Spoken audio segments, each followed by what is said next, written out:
Today is what I would describe as the most perfect day to take a day trip. The sun is out, which is great because we're gonna be on the water. We're headed to Osceola, Wisconsin, and our first stop is at a family-owned restaurant that's farm to table. There was a deer. That's the first time it's happened where a deer has ran out in front of us. The setting here is beautiful. So why the watershed, right? Yeah. We sit on a watershed. It's amazing that a lot of people don't realize that this is a national park. I am drawn to what's happening on the table here. Yeah. When we say farm to table, you want to explain what that really is. All of this food comes within 12 miles of here. The whole point is to bring it to you as fresh as possible. Yeah. So everything's made from scratch. All our dressings are made from scratch. I make all the desserts. The only thing I don't make is bread and crackers, and we get that from Marley, Sister Crave. Oh, look at these chips. I know. So our chips, people love our chips because we put nothing in our deep fryer except potatoes. I see Crystal Ball Farms. We're headed there later today. Yes, fresh milk just down the street. Just down the street, they've been a great partner. They had a barn burn down. They were worried about losing customers. Of course, we would never lose them. They're our neighbor. Right. So it's loyalty. Hi. Hello. How are you? We just chatted with Rita, learned all about what farm to table really means, and one of her local producers is just shown up. Let me grab one of these. But she's bringing in romaine and bib lettuce from the farm. Sorry and thank you. Look at this. Baby romaines. Wow. Look at that. Isn't that beautiful? Know where you're buying your food. Go to your farmers markets, right? Buy meat locally. Andy and his family, we didn't miss a beat with beef or pork because we buy it locally. When the industry was hit so hard and people weren't getting, because COVID hit the processors. And this is your lovely husband, Steve. Yep. Say hi, Steve. And this is our son, Carter. Steve and I have been in this industry for a long time, and we love to eat. And we love to eat out, of course. But we couldn't find anything to eat around here locally that we enjoyed to eat.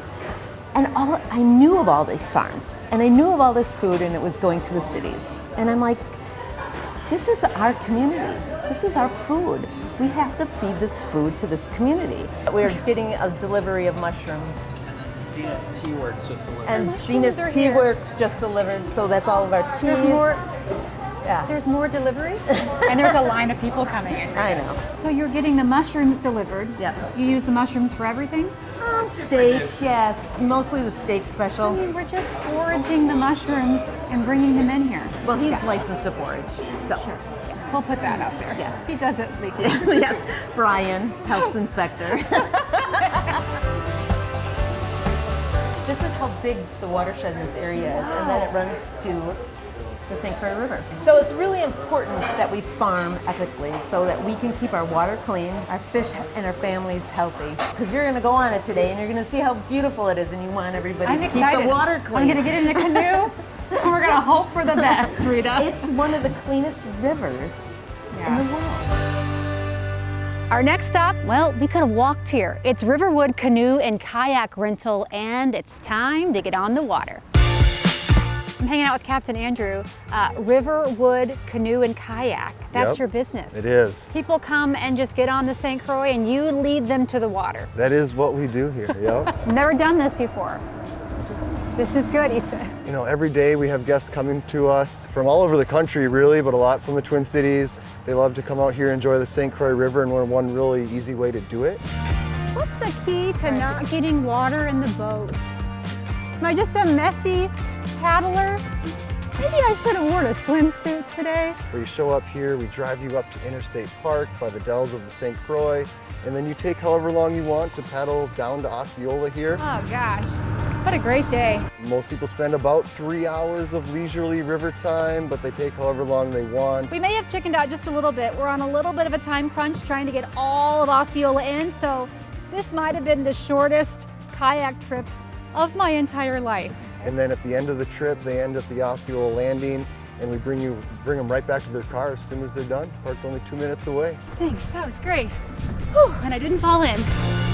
From kayaking the St. Croix to now going to a dairy farm. We are headed to Crystal Ball Farms in Osceola.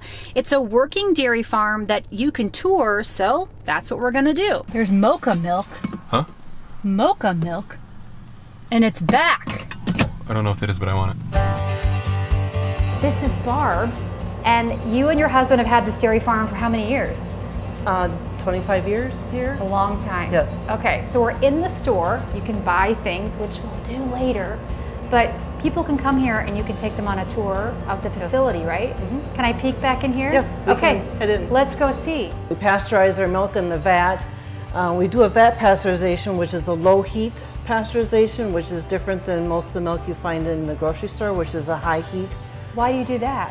It's gentler pasteurization on the milk. It helps preserve some of the enzymes and the good bacteria in the milk. All right, Barb, what do you have on tap today? This is our mocha milk, which is our chocolate milk with a little coffee flavoring added to it. I've never heard of this. Mocha milk. Holy cow. Literally, Yes. holy cow.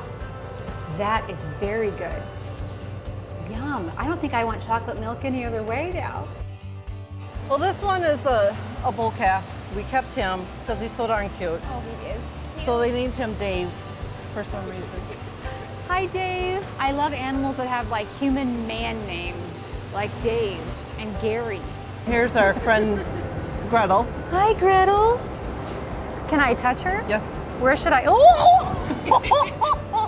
Are you sure I can touch her? Yeah.